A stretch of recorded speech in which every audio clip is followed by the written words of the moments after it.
जय हिंद everyone. So first case study को हम देखते हैं यहाँ पर। You are posted as the secretary in the department of legal affairs, government of India. Recently the government of a state introduced a controversial bill criminalising the spread of fake news on digital platform. So state government यहाँ पर कुछ अच्छा करने की कोशिश कर रही है, जिसमें फेक न्यूज़ को रोकने की बात करी गई है, and they are bringing a bill for the same कि सोशल मीडिया पे जो फेक न्यूज़ है इसको खत्म किया जा सके, रोका जा सके, एंड दैट्स वाई पनिशमेंट भी काफ़ी ज़्यादा है। यहाँ पर अगर हम देखें, इम्प्रिजनमेंट जो है वो 3 साल से लेकर 7 ईयर्स तक हो सकता है, एंड ऑफकोर्स फाइन भी यहाँ पर रखा गया है if somebody is involve in spreading misleading information, because we have seen just for the views और कुछ पैसों के लिए लोग फेक न्यूज़ जो है उसे स्प्रेड करते हैं। The bill is being promoted as necessary step to counter misinformation that causes communal disharmony, because consequences उस मिस इन्फॉर्मेशन के काफ़ी बुरे हो सकते हैं, जिसमें वायलेंस हो सकता है, कम्युनल डिस्ट्रप्शन हो सकता है, पब्लिक हेल्थ एंड को और हेल्थ को एंडेंजर किया जा सकता है, जैसे कोविड टाइम पे हमने काफ़ी देखा। However civil society organisation, journalist and legal experts, उन्होंने भी अपने कंसर्न्स रेज करे हैं, और उनका क्या कहना है वो भी देख लेते हैं, वो भी अपनी जगह पर सही है। और उनका कहना यह है कि the law lakhs a clear definition of fake news. क्या फेक न्यूज़ है क्या नहीं है इसके बारे में कोई आइडिया नहीं है। It could be misuse to silent a dissent, maybe somebody is trying to let's say raise his or her voice against the government. उस केस में उसको भी चुप कराया जा सकता है, जहां पर लोग freedom of speech and expression को यूज़ कर सकते हैं, उसको भी कहीं ना कहीं यहाँ पर दरकिनार किया जा सकता है। There is no independent oversight body for appeal and redress. So अगर यहाँ पर कंप्लेन करना होगा तो कहाँ जाओगे, इसको लेकर भी चिंता बताई गई है। It contradicts the fundamental rights to freedom of speech, जो हमारे कॉन्स्टिट्यूशन में अंडर आर्टिकल 19(1)(a) के अंदर दी गई है। So that freedom of speech and expression, even that can also be compromise. This is also one of the concerns. Your department has been asked to review the bill from an ethical standpoint and recommend modification और safeguards if necessary. तो यहाँ पर आपकी duty या कहें कि आपको ये काम दिया गया कि देखिए इसको कि क्या क्या चीज़ इसमें करी जा सकती है। अब यहाँ पर देखो, क्वेश्चन जो है ना, वैसे यूजुअली 2 या 3 क्वेश्चन जो है वो इस तरह की केस स्टडी में आते हैं, and you have to write the or give the answer in 250 words. ठीक है, अगर 3 क्वेश्चन होते हैं काफ़ी आसान, इवन 2 क्वेश्चन में भी काफ़ी आसान हो जाता है, because you have to give the answer in 125 words. ठीक है, 100 से 125 150 वर्ड जब आप लिखते हैं तो आपका आंसर कंप्लीट हो जाता है। रादर 150 तक तो आपको जाना ही नहीं चाहिए। The reason is because time काफ़ी कम होता है। लेकिन हाँ, अगर 3 क्वेश्चन आ जाते हैं यहाँ पर तो you can just answer in 80 words और काम आपका और भी आसान हो जाएगा। ठीक है, चलिए देखते हैं एक बार यहाँ पर किस किस तरीके के क्वेश्चन पूछे जा सकते हैं। तो यहाँ पर मैंने 3 क्वेश्चन नहीं लिए, मैंने यहाँ पर 6 क्वेश्चन जो है डिफरेंट डिफरेंट लिए हैं, क्योंकि क्वेश्चन जो है वो किसी भी तरीके से आ सकते हैं। जैसे एक क्वेश्चन ये हो सकता है, identify and discuss the ethical dilemmas presented in this case. So what are the ethical dilemmas. अगर आपको याद हो, हमने जो केस स्टडीज इंस्टीट्यूट में करी थी वहाँ पर भी हमने एथिकल डायलेमास के बारे में बात करी थी। हर जगह पर हमने एथिकल डायलेमास लिखे थे। मैंने आपको बताया था कि ये चीज़ पूछी जा सकती है, नहीं भी पूछी गई है तो इंट्रोडक्शन जब हम देते हैं, जहाँ पर हम स्टेक होल्डर्स लिखते हैं, तो वहाँ पर एथिकल डायलेमा हम मेंशन कर सकते हैं। ठीक है, अगर सेपरेट क्वेश्चन है तो अब हमें ये यहाँ पर क्या करना पड़ेगा, 80 to 100 वर्ड्स में इसको आंसर करना पड़ेगा, राइट। अदरवाइज आप सिंपली एथिकल डायलेमा भी लिख सकते हैं। Use the ethical framework such as deontological ethics, utilitarianism and virtue ethics. अब इस लाइन की वजह से ना ये क्वेश्चन थोड़ा सा और भी इंटरेस्टिंग हो जाता है, क्योंकि यहाँ पर सिर्फ आपको एथिकल डायलेमा ही नहीं बताना है, एथिकल डायलेमा बताने के साथ साथ आपको 3 तरीके से इसको एनालाइज भी करना है। ठीक है, तो इसलिए ज़्यादा कुछ वर्ड्स आपके पास लिखने के लिए बचेंगे नहीं। जैसे अब आप खुद देखिए, इस पर्टिकुलर केस स्टडी में क्या एथिकल डायलेमा हो सकता है, जहां पर स्टेट गवर्नमेंट कुछ अच्छा करने की कोशिश कर रही है, लेकिन हाँ उसके कुछ आप कह सकते हैं कि काउंटर पॉइंट्स जो हैं वो भी हो सकते हैं, जो यहाँ पर सिविल सोसाइटी ऑर्गेनाइजेशंस ने अपनी तरीके से और अपनी तरफ से सही बताए हैं। चलिए एक बार देखते हैं कि डायलेमा क्या है। डायलेमा हमने क्या देखा था, डायलेमा क्या होता है, dilemma is the confusion. Dilemma is the confusion. So as a civil servant या फिर जो भी आपको रोल दिया गया है, तो वहां पर आप क्या कंफ्यूजन फेस कर रहे हैं, क्या डायलेमा आप फेस कर रहे हैं। देखो, सबसे पहला डायलेमा तो ये हो सकता है इसमें, फ्रीडम जो है आप उसके बारे में सोचेंगे, लेकिन इसके साथ साथ फ्रीडम तो जरूरी है, जो freedom of speech and expression है वो लोगों को मिलना चाहिए, लेकिन साथ ही साथ क्या रेगुलेशन जरूरी नहीं है। बिल्कुल रेगुलेशन भी जरूरी है, तभी तो सरकार ये लेकर आई है ताकि लोग अपनी फ्रीडम को मिसयूज ना कर सके। तो yes, freedom of speech and expression which is given under article 19(1)(a, that of course is very important, but at the same time किस हद तक और किस सीमा तक आप फ्रीडम को यूज करेंगे, स्पीच एंड एक्सप्रेशन को, वो भी यहां पर ध्यान देने की जरूरत है, क्योंकि लोग इसको मिसयूज करते हुए फेक न्यूज को स्प्रेड करते हैं, जिसकी वजह से कम्युनल डिसहार्मनी होती है, वायलेंस जैसी चीजें भी हमें देखने को मिलती है। तो पहला तो डायलेमा यही है कि आप फ्रीडम को चूज कर सकते हैं, रेगुलेशन को चूज कर सकते हैं। हम यहाँ पर जितने भी डायलेमाज हैं उसको हम इन 3 पर्सपेक्टिव से स्टडी करेंगे। ठीक है। दूसरा दूसरा यहां पर एक डायलेमा ये भी हो सकता है, truth versus subjectivity. How many types of dilemmas can be there? N number of dilemmas. ये सिर्फ डिपेंड करता है कि आप किस तरीके से केस स्टडी को पढ़ रहे हैं, और ये मैंने क्लास में भी आपको बताया था कि काफी सारे डायलेमास हो सकते हैं, तो ये आपको देखना है कि आप किस तरीके के वर्ड्स को यूज करना चाहते हैं। जैसे ट्रूथ वर्सेस सब्जेक्टिविटी में what is fake and what is not, ये एक्सप्लेन करना भी काफी मुश्किल है, क्योंकि हो सकता है किसी के लिए वो चीज फेक है, या किसी के लिए कोई न्यूज फेक है, और किसी के लिए वो न्यूज फेक नहीं है बट वो सब्जेक्टिव है। ये आपकी इंटरप्रिटेशन पे डिपेंड करता है, ठीक है। So what is fake can be subjective in the absence of clear legal definition. तभी यहां पर पहली चीज क्या बताई गई थी कि सबसे बड़ी प्रॉब्लम जो सिविल सोसाइटी ने बताई थी कि कोई क्लियर डेफिनेशन नहीं है। क्या नहीं है? यहां पर कोई क्लियर डेफिनेशन नहीं है, राइट। चलिए, तो यहां पर हमने देखा freedom of speech and regulation के बीच में एक डायलेमा है, दूसरा ट्रूथ वर्सेस सब्जेक्टिविटी के बीच में हो सकता है। या अब देखो यहाँ पे सारे डायलेमास नहीं लिखने हैं आपको, क्योंकि 80 वर्ड्स में आंसर लिखना है और साथ में ये 3 पर्सपेक्टिव भी बताने, तो आप एक डायलेमा भी लिखेंगे तो चलेगा। तीसरा है पब्लिक ऑर्डर, क्योंकि एज ए सिविल सर्वेंट या फिर हम स्टेट गवर्नमेंट की भी बात करें तो वो पब्लिक ऑर्डर मेंटेन करना चाहते हैं, but at the same time जो सिविल सोसाइटी ऑर्गेनाइजेशंस हैं they are talking about civil liberties. वो सिविल लिबर्टीज की बात करेंगे, क्योंकि ensuring public harmony without infringing on the civil rights, that is also very important, ठीक है। तो आप freedom of speech versus regulation की बात कर लीजिए, ट्रूथ वर्सेस सब्जेक्टिविटी की बात कर लीजिए, या फिर public order versus civil liberties की बात कर लीजिए, ठीक है। चलिए अब आते हैं एक एक करके इन अप्रोचेस को कवर करते हैं। जैसे पहली अप्रोच जो है वो है डिओन्टोलॉजिकल एथिक्स, और मैंने आपको बताया था कि डी यहां से याद कर लीजिए कि डी मतलब क्या है? ड्यूटी, ठीक है। ये कैंटियन अप्रोच है, इमैनुअल कांट वाली, जिसमें हम क्या कहते हैं? Duty is more important than consequences. याद है आपको? हमने थिंकर्स जब इमैनुअल कांट किया था वहां पर भी किया था। So from a Kantian perspective every individual has an inherent right to express, और यही चीज हमारा कॉन्स्टिट्यूशन भी कहता है कि under article 19(1)(a this right of expression is given to you. So Kantian perspective is saying the same thing कि हर इंडिविजुअल को एक इनहेरेंट राइट है कि वो अपने आप को एक्सप्रेस कर सके, ट्रूथ को एक्सप्रेस कर सके as per his or her conscience.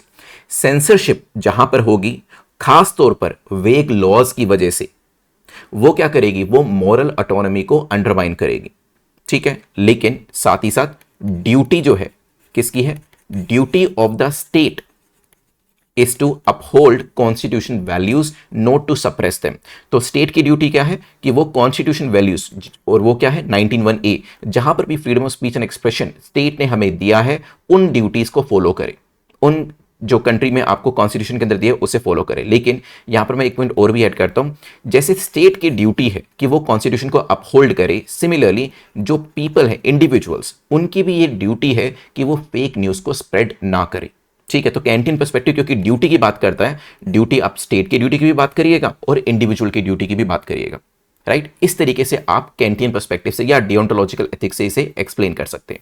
चलिए साथ ही साथ यूटिलिटेरियनिज्म भी देख लेते हैं। यूटिलिटेरियनिज्म क्या कहते हैं?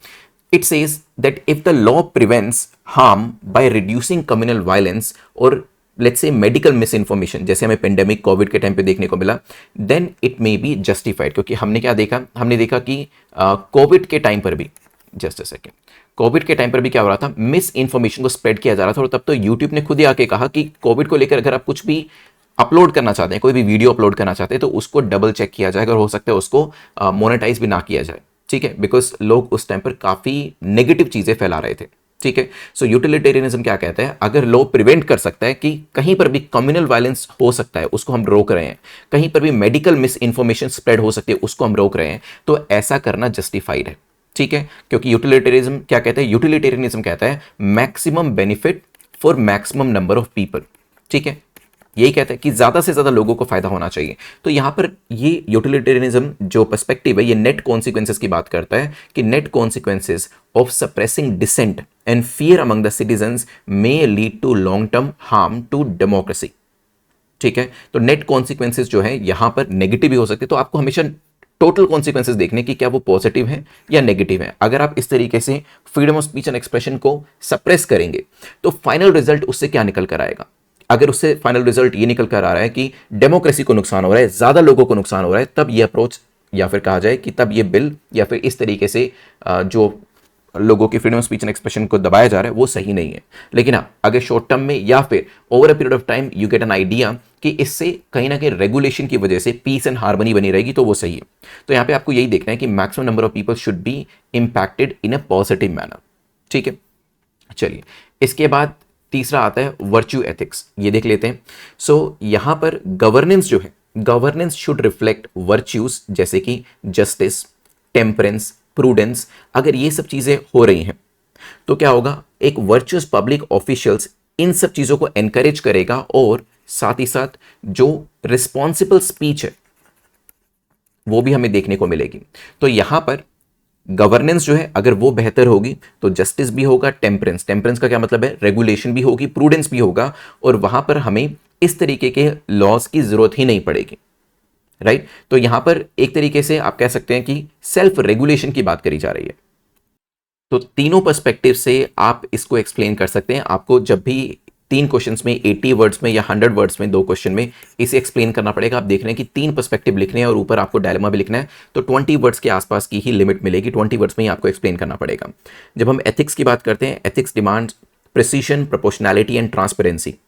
ठीक है, और जहां पर भी आप अप्लाई करें इन चीज़ों को जरूर अप्लाई करिएगा। जैसे मान लीजिए कि फेक न्यूज़, जिससे मान लीजिए कि किसी का ज़्यादा नुकसान नहीं हुआ लेकिन है वो फेक न्यूज़ और इसकी वजह से किसी को डेथ पेनल्टी मिलती है, तो यहाँ पे प्रोपोर्शनैलिटी जो है वो कहीं ना कहीं आप जस्टिफाई नहीं कर पाएंगे। लेकिन किसी के फेक न्यूज़ की वजह से कम्युनल डिसहार्मनी होती है, वायलेंस हो जाता है, एंड देन दिस पर्सन जिसने फेक न्यूज़ फैलाई थी उसको 7 ईयर्स जेल में डाला जाता है, तो कहीं ना कहीं प्रोपोर्शनैलिटी हमें दिखाई देती है। ठीक है, तो ये सब चीज़ों को हमें कंसिडर करना है जब भी हम यहाँ पर आंसर कर रहे हैं। चलते हैं नेक्स्ट, और किस तरीके से क्वेश्चन पूछा जा सकता है इसके अंदर। ये फर्स्ट क्वेश्चन था आपका। एक क्वेश्चन ऐसे भी पूछा जा सकता है, do you think that criminalising fake news is justified in democracy और in a democratic society? Justify your answer with ethical reasoning and constitutional values. So पहले तो ये है कि do you think criminalisation is it justified, और उसके बाद फिर बताना है आपको एथिकल रीजनिंग और कॉन्स्टिट्यूशनल वैल्यूज को यूज करते हुए। देखो, criminalising fake news in limited and narrowly defined circumstances में बी जस्टिफाइड, क्योंकि देखो अगर किसी फेक न्यूज की वजह से लोगों की जान जाती है, जैसे बताया गया कि वायलेंस हो सकता है, कम्युनल वायलेंस हो सकता है, डिसहार्मनी हो सकती है, और डेफिनेटली यहाँ पे दंगे होंगे तो लोगों की जान जाएगी। तो if somebody is doing it intentionally just to get some views और इसकी वजह से वायलेंस हो रहा है, डेफेमेशन हो रहा है, नेशनल सिक्योरिटी को थ्रेट हो रहा है, नेशनल सिक्योरिटी को थ्रेट हो रहा है, तो इन सिचुएशन के अंदर क्रिमिनलाइजेशन किया जा सकता है। लेकिन दोबारा से यहां पर हमें प्रोपोर्शनैलिटी प्रिंसिपल जो है, क्योंकि अब हम किसकी बात करें, एथिकल रीजनिंग की, हमें एथिक्स की यूज करने हैं। क्या यहां पर क्रिमिनलाइजेशन करना चाहिए? बिल्कुल करना चाहिए। रीजनिंग क्या है, क्या उसे उठा के 25 साल के लिए, 30-50 साल के लिए जेल में डाल सकते हैं? Answer is no. तो यहाँ पे प्रिंसिपल ऑफ प्रोपोर्शनैलिटी जो है उसको यूज करना चाहिए कि जिस लेवल का या जिस इंटेंसिटी का क्राइम उसने किया है उसके हिसाब से ही 1 साल, 5 साल, 7 साल, अलग अलग जो आपके स्लैब्स हैं उस हिसाब से उसे सजा देनी चाहिए। ठीक है, इसके साथ साथ जब हम एथिकल रीजनिंग की बात करें, इसके अंदर एक हार्म प्रिंसिपल भी होता है, इनके बारे में हम आगे भी बात करेंगे। एक प्रोपोर्शनैलिटी का प्रिंसिपल है, एक हार्म प्रिंसिपल है। हार्म प्रिंसिपल जो है जॉन स्टुअर्ट मिल ने दिया है और ये कहता है only speech that directly causes harm should be restricted. ठीक है, जिससे डायरेक्टली हमें दिख रहा है कि इससे किसी का हार्म हो सकता है, किसी को नुकसान हो सकता है, वो स्पीच पूरी तरीके से रोक देनी चाहिए, क्योंकि हम नहीं चाहते किसी को नुकसान हो। राइट, तो यहां पर एथिकल रीजनिंग को हमने यूज किया। अब आते हैं इसमें सेकंड पॉइंट जो है वो है कॉन्स्टिट्यूशन वैल्यूज। इसी तरीके से आपको क्वेश्चंस को अंडरलाइन करना है, सर्कल में डालना है, क्योंकि किसी भी पार्ट को छोड़ना नहीं है। क्योंकि अगर आपने सिर्फ यहां तक आंसर किया इट मींस आपने 50% क्वेश्चन के का आंसर किया ही नहीं है। कॉन्स्टिट्यूशन वैल्यूज क्या कहती है? अब कॉन्स्टिट्यूशन वैल्यूज में हमें पता है आर्टिकल 19(1)(a हमारे पास है, जो क्या कहता है, this guarantees the free speech. ये क्या प्रोवाइड करता है आपको? फ्री स्पीच प्रोवाइड करता है। राइट, इसी तरीके से हमारे पास आर्टिकल 19 सब आर्टिकल 2 है, ये किसकी बात करता है? ये बात करता है रीजनेबल रिस्ट्रिक्शंस की। ये किसकी बात करता है? रीजनेबल रिस्ट्रिक्शंस की। अब यहां पर हमारे पास दोनों चीजें हैं और हमें दोनों को ही बैलेंस करके चलना है। तो कॉन्स्टिट्यूशन वैल्यूज भी कहती है कि फ्री स्पीच दी है, लेकिन सब कुछ नहीं बोल सकते, किसी को डिफेम नहीं कर सकते, देश को कहीं ना कहीं देश की इमेज को मलाइन नहीं कर सकते आप। तो कुछ चीजें अलाउड है, कुछ चीजें नहीं है, वो दोनों यहाँ पे हमें ध्यान में रखनी है। ठीक है, साथ ही साथ फ्रीडम ऑफ स्पीच तो आपको दी गई है, तो हमने दोनों ही क्वेश्चंस को यहाँ पर टैकल किया है। ठीक है, चलिए इसके आगे और किस तरीके से क्वेश्चन आ सकता है, एक क्वेश्चन ऐसे भी पूछा जा सकता है, as a public official what checks and balances would you suggest to ensure law is not misused. क्योंकि हमने यहाँ पे देखा जो सेकंड स्लाइड थी वहां बताया गया था सिविल सोसाइटी ऑर्गेनाइजेशंस को थोड़ा डर लग रहा है कि कहीं इससे डिसेंट को खत्म ना कर दिया जाए, कि हमने कुछ गवर्नमेंट के खिलाफ बोला और वहां पर फिर हमारे ऊपर ये चार्जेस लगा दिए जाए फेक न्यूज के। ठीक है, so as a public official following checks and balances are essential. सबसे पहले तो आप ये बताएंगे, और ये केस स्टडी से ही आपको आंसर मिल रहा है, केस स्टडी जितनी बड़ी होती है, लंबी होती है पढ़ने में, आपको ये बेनिफिट मिलता है कि बहुत सारे कंटेंट आपको वहीं से मिल जाता है। ये चीज़ ध्यान रखिएगा, जस्ट बिकॉज किसी केस स्टडी में 20 लाइन से उससे डरिएगा मत, उसमें से काफ़ी सारे सॉल्यूशन मिल जाएंगे। जैसे केस स्टडी में ही बताया गया था कि कोई भी इंडिपेंडेंट ओवरसाइट कमेटी नहीं है, ये ग्रीवांस था किसका, सिविल सोसाइटी ऑर्गेनाइजेशन का। तो आप यही चीज बता सकते हैं कि उनका ग्रीवांस है, तो you can provide independent oversight body. एक neutral media ethics review board यहां पे बनाया जा सकता है, जिसमें कौन कौन होगा, जिसमें लीगल एक्सपर्ट्स होंगे, ठीक है, प्लस जर्नलिस्ट डरे हुए हैं इससे तो जर्नलिस्ट को भी रखिएगा, उनको भी रिप्रेजेंटेशन दीजिएगा। सिविल सोसाइटी डरी हुई है तो उनके भी मेंबर्स इसमें होंगे। तो इस तरीके से एक ओवरसाइट कमेटी या बॉडी बनाई जा सकती है, ठीक है। और वो किससे डरे हुए हैं, क्वेश्चन से ही आंसर निकाल रहे हैं।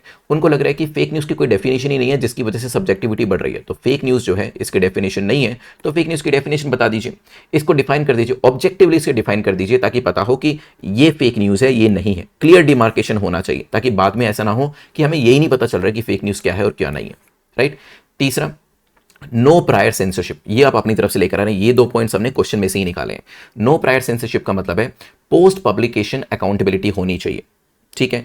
जैसे श्रेया सिंगल जजमेंट अगर आपने इंडियन पॉलिटी में पढ़ा है तो वहां पर भी इसको लेकर कुछ बातें करी गई हैं, ठीक है। तो मैं यहां पर क्या कर रहा हूं, मैं यहां पर इंडियन पॉलिटी की जो नॉलेज है उसको यूज कर रहा हूं। So post publication accountability should be allowed, prior restaurant, अब मैं यहां पर एक कंडीशन भी दे रहा हूं, prior restraints in most cases नहीं होना चाहिए until and unless you get to know और यू गेट दिस इंफॉर्मेशन कि कोई व्यक्ति ऐसा कुछ पब्लिश करने वाला है जिससे कि 100% चांसेस है कि कुछ नुकसान हो सकता है, देश में दंगे हो सकते हैं, या फिर किसी भी तरीके से नेशनल सिक्योरिटी जो है वो कॉम्प्रोमाइज हो सकती है, ठीक है। तो एक्सेप्शंस हमेशा हम रखते हैं। फिर आता है क्या जुडिशियल रिव्यू देना चाहिए, बिल्कुल। यहां पर जुडिशियल रिव्यू जो है ऑफ अरेस्ट वो दिया जा सकता है। All detentions under the law must be subject to judicial review. इससे क्या होता है, हम जुडिशरी को भी इन्वॉल्व कर लेते हैं, और हमें पता है कि जहां हम जुडिशरी को इन्वॉल्व कर रहे हैं वहां पर कहीं ना कहीं हम सिस्टम को बैलेंस करने की कोशिश कर रहे हैं, ठीक है। फिर आता है training for the police and bureaucrats, क्योंकि नई चीज़ है तो इसमें ट्रेनिंग देना भी ज़रूरी है। लीगल लिमिट्स कितनी होनी चाहिए पुलिस और ब्यूरोक्रेट्स की, एथिकल हैंडलिंग कैसे करनी है केसेस की, ये सब चीज़ें भी हमें बतानी पड़ेंगी। ये सेफगार्ड्स होंगे तो हम डेमोक्रेटिक अकाउंटेबिलिटी को भी अपहोल्ड कर पाएंगे। और जो रिस्क है, रिस्क किस चीज़ का है कि पॉलिटिकल मिसयूज हो सकता है इस चीज़ का, वो पॉलिटिकल मिसयूज भी हम काफ़ी हद तक कर्टेल कर पाएंगे, राइट। चलिए और कैसा क्वेश्चन आ सकता है इसमें देख लेते हैं क्वेश्चन नंबर 4 को। The question number 4 is asking how would you balance the state's duty to maintain public order with the citizens' right to freedom of speech? Suggest ethical principles that should guide this balance. अगर हम देखें ये question हमने पहले भी देखा है, question number 1 से 2 से मैच करता हुआ है, और हम उन्हीं पॉइंटर्स को यूज करेंगे। क्योंकि दोबारा क्या बात करिए, दोबारा वही बात करिए कि पब्लिक ऑर्डर भी हमें चाहिए लेकिन फ्रीडम भी चाहिए, तो दोनों को बैलेंस करने की बात करी जा रही है। तो हम यहाँ पे क्या लिखेंगे, याद करिए, harm principal, John Stuart Mill वाला जो हार्म प्रिंसिपल है हम उसको यूज कर सकते हैं, ठीक है। कि अगर डायरेक्टली किसी का इंपैक्ट नहीं हो रहा है तो फिर आप उसे मत रोकिए। Restrict speeches only when they cause tangible harm like incitement to violence और maybe the public panic, वहां पर हम प्रिंसिपल को अप्लाई कर सकते हैं। याद करिए एक और पढ़ा था हमने, principle of proportionality. Extent of restriction जो है वो उसी तरीके से होनी चाहिए जिससे उसका आउटकम है, आउटकम की इंटेंसिटी ज्यादा है तो सजा भी ज्यादा होगी, कम है तो सजा भी कम होगी, ठीक है। फिर इसके साथ साथ हमें अभी तक हमने जिसकी बात नहीं करी वो अब हम कर रहे हैं, public accountability. All government actions must be transparent and reviewable, ensuring officials are accountable। तो पब्लिक अकाउंटेबिलिटी मतलब यहाँ पे हम दोबारा से सरकार की बात करें कि they should be accountable to the public, जितने भी एक्शंस वो ले रहे हैं they should be transparent and reviewable. अगर हम देखें हम जुडिशियल रिव्यू में इसी चीज की तो बात कर रहे थे, ठीक है। नेक्स्ट और क्या हो सकता है, राइट टू बी हर्ड, जिसको भी आप जेल में डाल रहे हैं, राइट टू बी हर्ड एक वो राइट सिटीजन को होना चाहिए, एक फेयर अपॉर्चुनिटी आप उसको दे रहे हैं, जो यूजुअली हम बाकी लॉज के अंदर भी बात करते हैं, ठीक है। साथ ही साथ एथिकल गवर्नेंस की बात यहां पर करी जा सकती है। इसमें हम कह सकते हैं कि एडमिनिस्ट्रेटर्स जो हैं they must show non partisanship, ठीक है। ऐसा नहीं होना चाहिए कि एक व्यक्ति कुछ भी गलत कह रहा है, कॉन्टिन्यूसली कह रहा है, उसके खिलाफ कोई एक्शन नहीं है, लेकिन दूसरे के खिलाफ कुछ छोटा सा कहने पर भी आपने एक्शन ले लिया। तो नॉन पार्टिजनशिप होना चाहिए, ऐसा नहीं होना चाहिए कि कौन आपको सपोर्ट करता है कौन नहीं करता है। एम्पैथी एंड जस्टिस जो है ये कोर वैल्यूज होनी चाहिए when you are dealing with such cases, ठीक है। Freedom of speech we all know is not absolute, हमने देखा भी है 19(2) के अंदर भी क्या दिया हुआ है, रीजनेबल रिस्ट्रिक्शंस दे रखी है, ठीक है। सो यहां पर restrictions must be justified, limited and objectivity के ऊपर ये बेस्ड होनी चाहिए, ठीक है। और क्वेश्चन कैसे आ सकते हैं देख लेते हैं एक बार। क्वेश्चन इस तरीके से भी पूछा जा सकता है, can you cite any example from India और abroad where similar laws were misused और हैंडल्ड इफेक्टिवली, जहां पर गलत यूज हुआ या सही यूज हुआ, ठीक है। What lessons can be drawn. तो यहां पर आपसे जो इन्फॉर्मेशन आप देखिए, यहां पे पहले हमने एथिक्स को पॉलिटिकल साइंस से रिलेट किया, यहां पर एथिक्स को हम करंट अफेयर से रिलेट कर रहे हैं, ठीक है। इंडिया की बात करते हैं तो सबसे पहले हमारे यहाँ पर तो क्या है, इंडिया के अंदर तो section 66A of the IT act struck down किया गया 2015 के अंदर, क्योंकि तब क्या होता था, फेसबुक पे भी कोई पोस्ट करने पर लोगों को घर से अरेस्ट कर लिया जाता था, ठीक है। किसी ने किसी पॉलिटिशियन को क्रिटिसाइज किया, अब अगर आप उन दिनों में जाकर आज से 10 साल पहले की न्यूज़ पढ़ेंगे तो आपको ये सब चीज़ें पढ़ने को मिलेंगी। फिर Shreya Singhal versus Union of India का केस आता है, Supreme Court struck down this section because कहा गया कि ये काफ़ी वेग और अनकॉन्स्टिट्यूशनल है, ठीक है। और इसी से समझ में आया कि जहां पर आपके लॉज वेग होंगे ना, वहां पर आप freedom of speech and expression को कर्टेल करने की कोशिश करेंगे, ठीक है। ये तो इंडिया का केस हुआ। इसी तरीके का केस जर्मनी के अंदर भी है। जर्मनी में है NetzDG law, NetzDG law now, जिसका मतलब है हैंडल्ड विथ क्वेश्चन। नाउ ये क्या करता है, इलीगल कंटेंट को बताया गया है कि इट इज मैंडेटरी कि इसे 24 आवर्स के अंदर रिमूव करना है, जो कि एक अच्छी प्रैक्टिस है कि जैसे ही पता चला कि कोई कंटेंट इलीगल है उसे 24 घंटे में हटाया जाएगा, ठीक है। यहां पर जुडिशियल ओवरसाइट का भी एक प्रोविजन रखा गया है और क्लियरली बताया गया है, क्लियर क्राइटेरिया इसको लेकर रखा गया है। इससे इफेक्टिवली इंप्लीमेंट करने से क्या हुआ है, लीगल क्लैरिटी और सेफगार्ड्स बढ़े हैं, ठीक है। अब जर्मनी के बाद टर्की के अंदर भी disinformation law, misinformation नहीं, डिस इंफॉर्मेशन लॉ जो है इसे 2022 में लेकर आया गया। क्रिटिक्स जो थे, अब देखो यहां पर टर्की जो है वहां पर किस तरीके से चीजों को मैनेज किया जा रहा है, हमने एक पॉजिटिव एग्जांपल देखा, एक पॉजिटिव एग्जांपल देखा, एक यहां पे नेगेटिव एग्जांपल भी देख रहे हैं। क्रिटिक्स जो है उनको जेल में डाल दिया जाता है सोशल मीडिया पर पोस्ट करने के लिए, जहां पर उसको फॉल्स डीम्ड किया जाता है। अब यहां पर पॉलिटिकल इंटरफेरेंस डेफिनेटली होता ही होगा। इंटरनेशनल ह्यूमन राइट ग्रुप्स जो है वो क्रिटिसाइज करते हैं, क्योंकि उनका भी यही कहना है कि this is a tool to suppress the dissent. और देखो कंट्री से आपको समझ में आ जाएगा, यहाँ पे इंडिया की बात करी तो जुडिशरी को जैसे ही समझ में आया जुडिशरी ने हटा दी, और हमें देश में ये चीज़ समझ में भी आती है। जर्मनी यूरोपियन कंट्री है, ज़्यादा मैच्योर है, तो वहाँ पर भी क्या है, इलीगल कंटेंट को हटा दिया जाता है। टर्की के अंदर हालांकि ऐसा नहीं है, वहाँ पर क्या होता है, जो क्रिटिसिज्म है उसको सप्रेस किया जाता है, और इसी वजह से इंटरनेशनल ह्यूमन राइट्स ऑर्गेनाइजेशन इसको ज़्यादा पसंद नहीं करते, ठीक है। तो we have the good practice example and a malpractice example. चलते हैं यहाँ से आगे, और किस तरीके से क्वेश्चन पूछा जा सकता है। एक और लास्ट क्वेश्चन देख लेते हैं। Explain how core values like accountability, transparency, non partisanship and justice should be और should guide the policy makers in drafting such law. If you remember, हमने अपनी एथिक्स की क्लासेस के अंदर ये वाले प्रिंसिपल्स जो है वो पढ़े हैं। अब देखते हैं कि इन्हें क्वेश्चंस में कैसे अप्लाई करना है। अकाउंटेबिलिटी हमने एक वर्ड में क्या देखा था, याद होगा आपको, आंसरेबिलिटी। सो लॉ मेकर्स, मैं यहाँ पे नंबर 1 अकाउंटेबिलिटी को कवर कर रहा हूं। Lawmakers must be accountable means answerable for the impact of the laws on civil liberties. तो जो भी लॉ बना रहे हैं इसके लिए उनको आंसर किसको देना है, लोगों को, ठीक है। ड्राफ्टिंग प्रोसेस जो है उसमें आप डिबेट्स करिए, जस्टिफिकेशन देखिए, पब्लिक रीजनिंग लीजिए, और वैसे भी हमने देखा ये हमारे यहाँ पर ड्राफ्ट जो है उसे पब्लिक डोमेन में रखा जाता है कि जो भी फीडबैक पब्लिक को देना है वो दीजिए, उसके बाद ही उसको हम एक्ट में तब्दील करेंगे। दूसरा है यहाँ पर अकाउंटेबिलिटी के बाद ट्रांसपेरेंसी। प्रोसेस जो है that should be open to the stakeholders. अब इस पूरी जगह में, इस पूरी केस स्टडी में स्टेक होल्डर्स कौन है, सबसे बड़ी स्टेक होल्डर तो पब्लिक है, क्योंकि आर्टिकल्स वही लिखते हैं, वीडियोस वही बनाते हैं। तो यहाँ पर स्टेक होल्डर्स से कंसल्ट करिए। वैसे इसमें और कौन कौन से स्टेक होल्डर हो सकते हैं, जर्नलिस्ट हो सकते हैं, लॉयर्स हो सकते हैं, civil society organisations, public in general, उनसे आप बातचीत करिए, उसके बाद ही आप इसको एक्ट में चेंज करिएगा। नॉन पार्टिसनशिप लॉज जो है, laws affecting speech must not target opposition voices. ऐसा नहीं होना चाहिए कि अगर गवर्नमेंट जो है किसी एक पार्टी के, गवर्नमेंट ए पार्टी की है तो स्पेसिफिक टाइप के इंडिविजुअल्स को टारगेट कर रहे हैं, कल को गवर्नमेंट बी पार्टी की है तो वो स्पेसिफिक टाइप्स के इंडिविजुअल्स को टारगेट कर रहे हैं जो उनको सपोर्ट नहीं करते हैं बेसिकली, ठीक है। डिसीजन मेकिंग जो है it should be data driven and it should not be politically motivated. और ये कब होगा, जब नॉन पार्टिसनशिप हमें यहाँ पे देखने को मिलती है। और लास्ट में आता है justice. The law must ensure कि कि आर्बिट्ररी पनिशमेंट नहीं होनी चाहिए, ठीक है, कि इनको पनिशमेंट मिल ही नहीं रही है और इनको टारगेट किया जा रहा है, ये नहीं होना चाहिए, ठीक है, या फिर vice versa. Law must ensure कि आर्बिट्ररी पनिशमेंट ना हो, जस्टिस जो है वो सभी के पास अवेलेबल हो और क्विक जस्टिस हो, ऐसे नहीं किसी को जेल में डाल दिया और वो सालों साल जेल में ही पड़ा है। एक्सेसिबल होना चाहिए जस्टिस, क्विक होना चाहिए, इससे आप इंडिविजुअल की डिग्निटी को भी प्रोटेक्ट कर सकेंगे और सोसाइटल नीड्स जो है, जो ट्रूथ के लिए है, उसको भी यहाँ पर प्रोटेक्ट कर सकेंगे। ये वैल्यूज जो है ये इंश्योर करती हैं आपके fair, balanced and democratic institutes, और लॉज भी आपके अच्छे होंगे और कोअर्जन जो है वो आपको नहीं देखने को मिलेगा।